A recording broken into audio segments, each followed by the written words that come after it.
కొడాలి నాని ఆంధ్రప్రదేశ్ రాజకీయాల్లో ఓ ప్రత్యేక లక్షణాలు కలిగినటువంటి నాయకుడు. అధికారంలో ఉన్నప్పుడు ఆయన నోరేసి పడిపోవడంతో పెద్ద వివాదాస్పదంగా మారిపోయారు. మంత్రిగా ఉండగా ఆయన పదే పదే వివాదాల్లో ఇరుక్కున్నారు. ఆయన చుట్టూ ఏం చేసినా దాన్ని ఒక వివాదంగా చిత్రీకరించిన కారణంగా కొడాలి నాని పేరు మారుమ్రోగిపోయింది.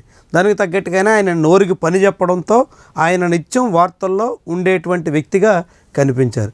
చివరికి తొలిసారిగా 2024 అసెంబ్లీ ఎన్నికల్లో ఆయన ఓటమి పాలయ్యారు. 20 ఏళ్ల తర్వాత గుడివాడ గడ్డ మీద కొడాలి నానికి ఓటమి ఎదురైంది. ఇక ఓటమి నుంచి తేరుకుని తిరిగి మళ్ళీ పుంజుకుందాం అని ప్రయత్నించేలోగా ఆయన ఆరోగ్య సమస్యలు ఎదుర్కొన్నారు.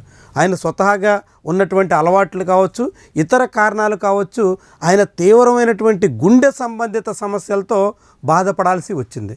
దానికి తగ్గట్టుగా హైదరాబాద్లోని ఆసుపత్రిలో కొంత చికిత్స తీసుకున్న తర్వాత మెరుగైన వైద్యం కోసం అంటూ ఆయన ముంబై వెళ్ళారు. ముంబై ఆసుపత్రిలో ఆయనకి సర్జరీ కూడా జరిగింది. సర్జరీ తర్వాత ఆయన ప్రస్తుతం కోలుకుంటున్నారు.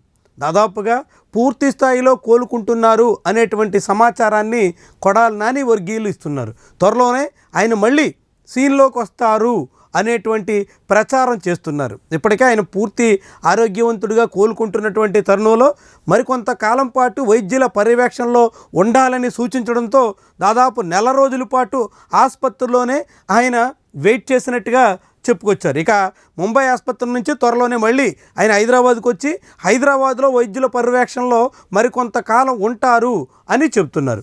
ఆ తర్వాత వచ్చే నెలాఖరిని అంటే మే నెలాఖరిని కానీ జూన్ ఫస్ట్ వీక్ని కానీ మళ్ళీ గుడివాడ వచ్చి ఆంధ్రప్రదేశ్ రాజకీయాల్లో ఆయన యాక్టివ్గా పాల్గొనే అవకాశం ఉంది అన్నట్టుగా నాని అనుచరులు చెప్పుకొస్తున్నారు. మరి నిజంగానే కొడాలి నాని ఆరోగ్యవంతుడిగా తిరిగి రాజకీయ ప్రత్యక్ష ప్రవేశానికి సిద్ధమైతే అది ఎట్లాంటి పరిణామాలకి దారితీస్తుంది అన్నది ముఖ్యమైనటువంటి వ్యవహారం. ఎందుకంటే కొడాలి నాని మీద ఇప్పటికే చంద్రబాబు ప్రభుత్వం అధికారంలోకి వచ్చిన తర్వాత పలు కేసులు నమోదు చేశారు. కొడాలి నానిని ఖచ్చితంగా అరెస్ట్ చేసి తీరుతాం, రెడ్ బుక్లో ఆయన పేరుంది అంటూ గతంలో నారా లోకేష్ హెచ్చరించారు. అధికారంలోకి వచ్చిన తర్వాత కూడా ఆయన అమెరికా నుంచి కూడా కొడాలి నాని, వల్లభనేని వంశీ ఇద్దరి పేర్లు ప్రస్తావిస్తూ హెచ్చరించిన సందర్భాలు ఉన్నాయి. దానికి అనుగుణంగానే వల్లభనేని వంశీని అరెస్ట్ చేసి ఇప్పటికీ జైల్లో బంధించినటువంటి ఉదాహరణలు ఉన్నాయి. ఇలాంటి తరుణంలో కొడాలి నాని పూర్తిగా కోలుకుని ఆరోగ్యవంతుడై తిరిగి ప్రత్యక్ష రాజకీయాల ప్రవేశం కోసం ఆంధ్రప్రదేశ్లో అడుగుపెడితే ఎలాంటి పరిణామాలు ఎదుర్కోవాల్సి వస్తుంది అన్నది కీలకమైనటువంటి విషయం. అయితే ఆయన అన్నిటికీ తెగించి అన్నిటికీ సిద్ధపడి తిరిగి మళ్ళీ రాజకీయంగా యాక్టివ్ అయ్యేదానికి కొడాలి నాని సిద్ధపడతారా, లేకుంటే మరికొంతకాలం పాటు ఆరోగ్య కారణాలు చూపించి ప్రత్యక్ష రాజకీయాలకు దూరంగా ఉంటారా? ఇదే కీలకమైనటువంటి ప్రశ్న. అయితే అనుచరులు మాత్రం ఖచ్చితంగా ఆయన త్వరలోనే రాజకీయంగా యాక్టివ్ అయ్యేదానికోసం సిద్ధమవుతున్నారు.